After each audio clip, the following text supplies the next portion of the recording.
We are proud to work with one of the premier fire and rescue departments in the world. From humble beginnings, the Fairfax County Fire and Rescue Department marks its 60th anniversary this year. Join us as we reflect on the past 60 years of service.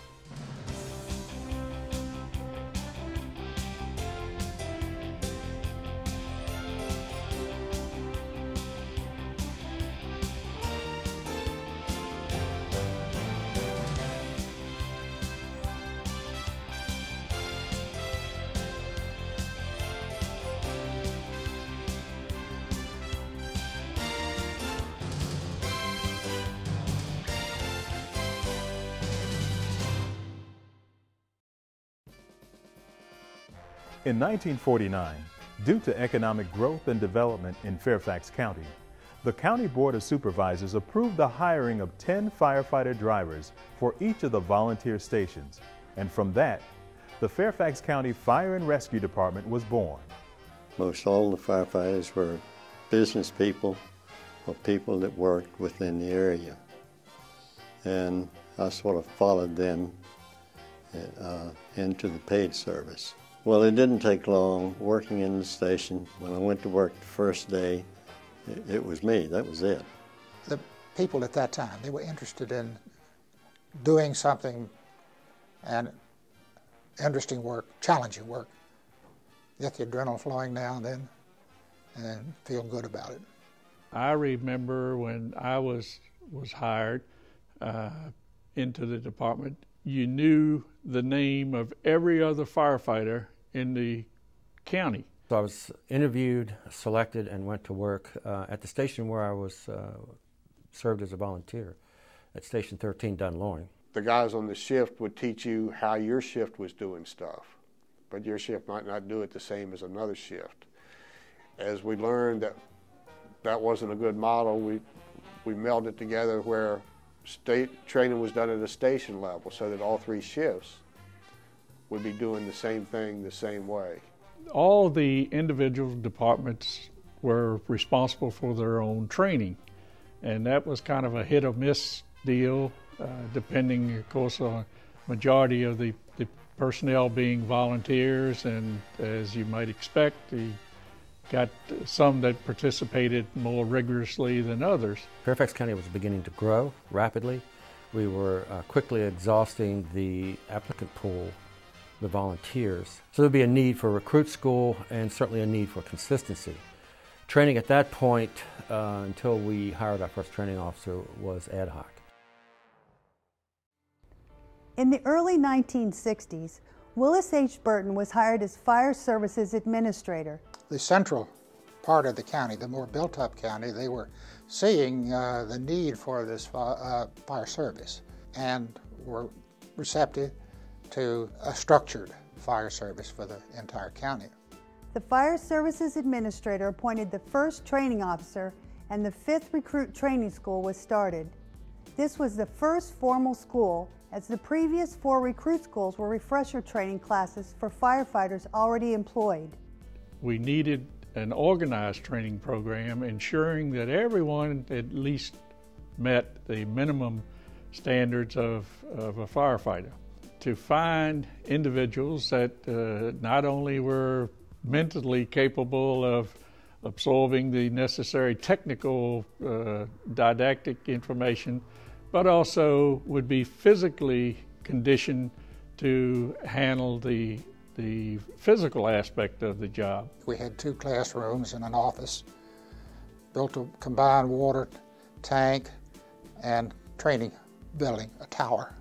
Everything from moving water, pumps, actual firefighting, rope work, everything was taken care of at the training center. Without enough breathing equipment, or no dummies other than myself, they would put the littler guys in the building, and we would breathe through the holes where you would wash water or dirt out of the building, while guys come in and search for you and drag you out. And then you'd finally get your turn. We were the first group to do the sandbag carry with the hand truck.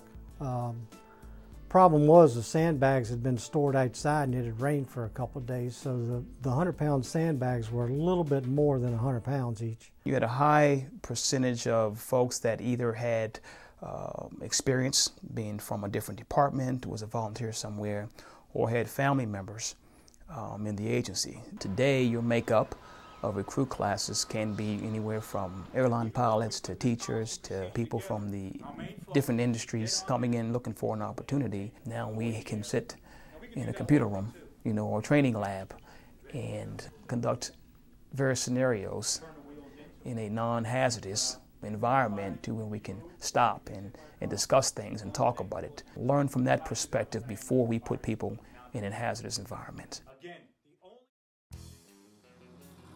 An 85-foot ladder truck became the first county-owned fire apparatus. The Maxim truck was assigned to Station 11 in the Pendaw area of Alexandria. The ladder trucks and engines certainly at that time were open cabs. Okay, when I started, there were some that were covered, but you drove in an open cab vehicle many times, and that meant rain and all the elements that we enjoy, were there, including cold and all that. And I have fond memories of driving and also tillering the back end of a ladder truck. I recall taking a 20-foot straight ladder and putting on the end of that 100-foot aerial ladder so you could reach 2 more floors down at Huntington Avenue, down in those high-rises, which were at the time some of the few in the county. The only place you could ride on a fire truck was the 2 front seats. The rest was old tailboard. We used to ride on the back step of vehicles, on engines. We'd get on the back and hang on and dress yourself, or get on, bring your gear, and stand behind your buddy so that he could dress as you were going down the road. Best job in the fire department as far as I was concerned. If I could get the rig there, and my goal for my career was to never hurt anybody while I was driving, or run one into a wall or something, and I was fortunate enough to have achieved that goal at least. Advancements in personal protective gear have played a role in our quality of service. The first thing I ever had was a little canister-type mask that had to filter the air that I was breathing. That was probably about as effective as holding a handkerchief over your face. Leather had been the traditional helmet, showing the best characteristics of all-around protection. But manufacturers had developed plastic helmets that gave you the impact resistance. To be out on a longer event, it was much better to have the lighter helmet. So that was an improvement. The basic look of a coat is pretty much stayed the same, but it's been a major change going from a cotton cloth that would have a covering to now more high-tech material as space age has developed for people. We were as rudimentary then as, duct tape on your turnout gear to close it up so no vapors would get in, and you'll hear guys laugh and talk about, you can fix anything with duct tape. Well, that was true. We had lots of duct tape. Self-contained breathing apparatus. That was a godsend. That was the first real thing that we saw happen. When we could carry the air that we were going to breathe, we didn't have to filter it.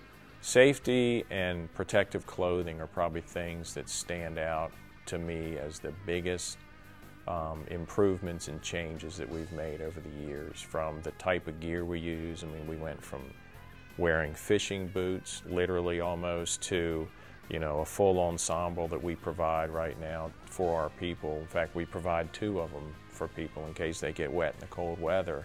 It's state-of-the-art equipment. So all of those things have kind of taken a logical progression. The decade of the 1970s ushered in significant changes to the growing department. The Board of Supervisors appointed Chief George Alexander to become the department's fire chief. In addition, a fire station bond referendum was passed. The referendum established funding to pay off Station 25 in Reston and build stations in Bailey's Crossroads, Edsel Road, West Springfield, Seven Corners, Tyson's Corner, Merrifield, Gunston, and to build additional classrooms at the training academy. It's all about the team. To do the kind of work that firefighters, paramedics, rescue personnel have to do, they have to be a team. Everyone brings their strengths to the table, so to speak, And when you combine that in a well-trained group that works well together, the results are remarkable. And of course, that transmits all the way back to the station and as well as in the field. And so we do spend time living together at the station. Station life in the late 60s was like a big clubhouse of friends. We were all there for one purpose, and every day was like learning something new, experiencing something new. I was very fortunate in that I had some very good cooks. I mean, they weren't cooks. Some of these guys were chefs.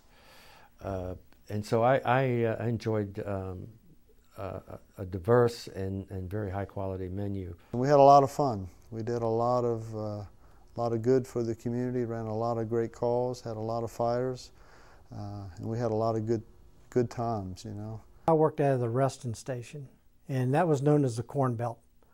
You had the bubble down around Annandale, Jefferson, you had the highway, you know, with 11-9 and those guys down there, and then you had the Corn Belt where we were, because there was a lot of corn out there still. The last day of day work, we'd probably go to one of the high schools to play softball. And it would be shifts from 25 and 4, sometimes 12. I guess you could say we were playing softball. We didn't have enough gloves for everybody or stuff like that, but we always had enough beer. So you socialized away from the actual working at the station. This was just standard procedure. In March 1973, a Fairfax County police officer witnessed and radioed the Emergency Operations Center that Skyline Towers, a high-rise building under construction, had collapsed. It was one of the first, I would have to say, campaign incidents. We had citizens who were trapped. We had propane tanks leaking. You know, so it ended up, I think, I can't remember how many days, several days. People were just wearing out. It was the first time that we formalizing incident command operations. We developed grids so that as the scene, it was no longer a structure. As the scene was searched, it was checked off. There was an accountability system. You checked in, personnel were deployed out. There were emergency withdrawal procedures in place so that firefighters knew when and if there was a danger. We had multiple agencies on site, so it required of us to interact with others, both from in the county and outside the county. So I think it was the first big challenge for us. Secondarily, I think it certainly was the impetus for, among other events, but I think this was the keystone event, which was the impetus for developing our urban search and rescue effort. The later 70s brought significant advancement to the Fairfax County Fire and Rescue Department. The department implemented the first EMS plan for advanced life support, or medic units. The plan called for 10 medic units to be located throughout the county and provided for 10-minute response coverage. You know, they used to refer to it as a Route 1 snatch, you know. Snatch them up from wherever they are, get them in the ambulance, and get them to the ER where they could get care. And see how fast you can drive at 190 or 100 miles an hour to give any assistance. A bandage, IV, oh my goodness, no. We were lucky to have advanced first aid. Back in the 80s when I came in, we did not have paramedics on the engine companies. Now we have paramedics on the engine companies, and we're actually looking at putting some paramedics on our rescue squads. The era of the 49th Recruit School ushered in our first female firefighter. This mirrored a shift in employment seen throughout our country as women staff positions previously seen as male-dominated jobs. I remember one call in McLean, and I was in the ladder truck, and my gear obviously didn't fit properly, and I was trying to get out, and our breathing apparatus back then had a waist strap, and I left it extended. And so when I was jumping out, the waist strap caught onto one of the bars that helps you get into the truck, and I was hanging from the side of the truck.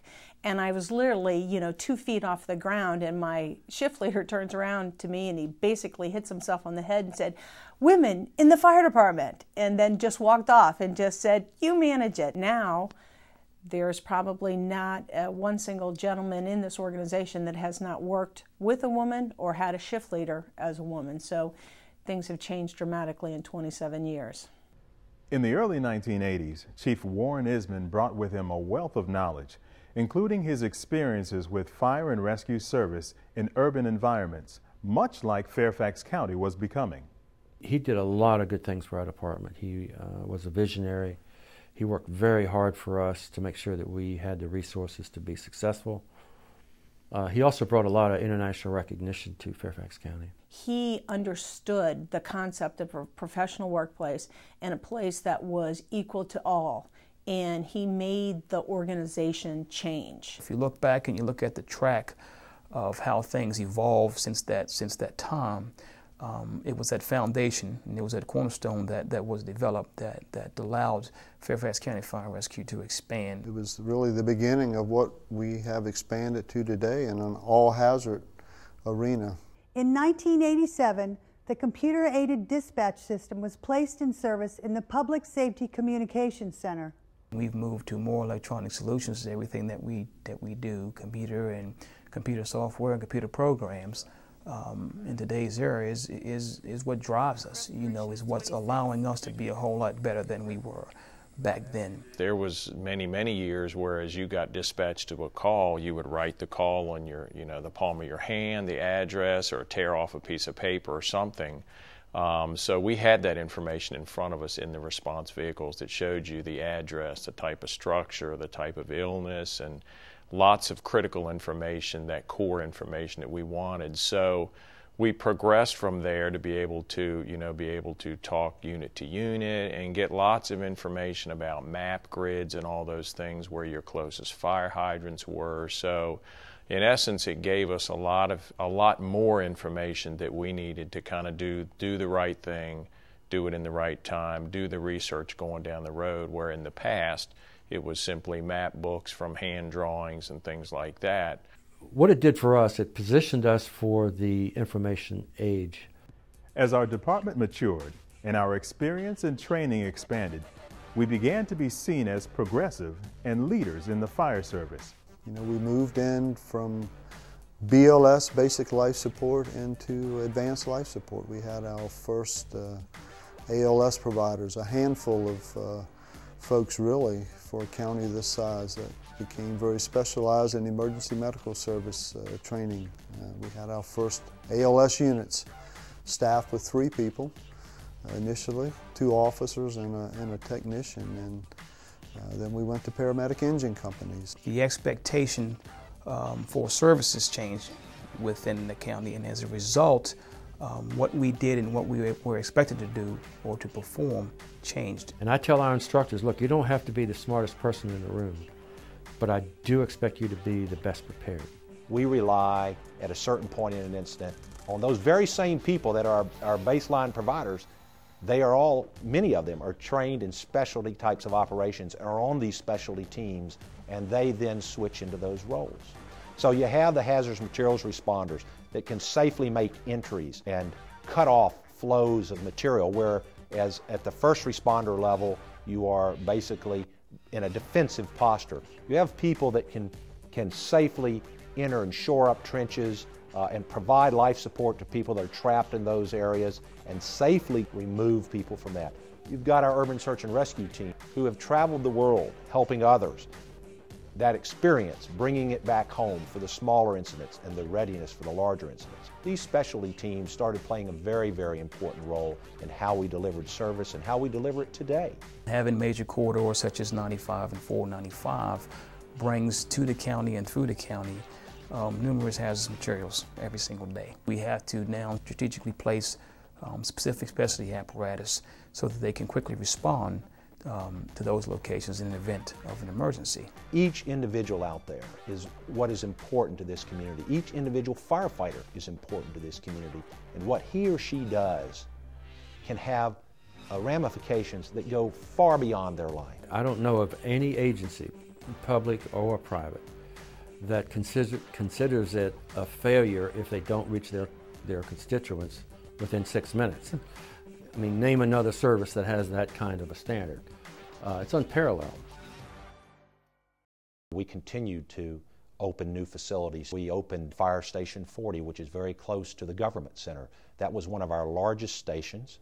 It was one of the most modern stations. It brought our hazardous materials team there. It brought an engine company, a medic unit, tower unit there. But I think the most unique thing about that particular building was it, along with Station 41, they were our first lead stations, or the first stations we used environmental friendly materials, positioning of the building on the lot, using windows and direct sunlight for auxiliary lighting and heating and things of that nature. So not only were we improving the working conditions of our personnel, putting great stations closer to the community that has spread out and evolved over time here in the county, but we were doing it in a very environmentally friendly way.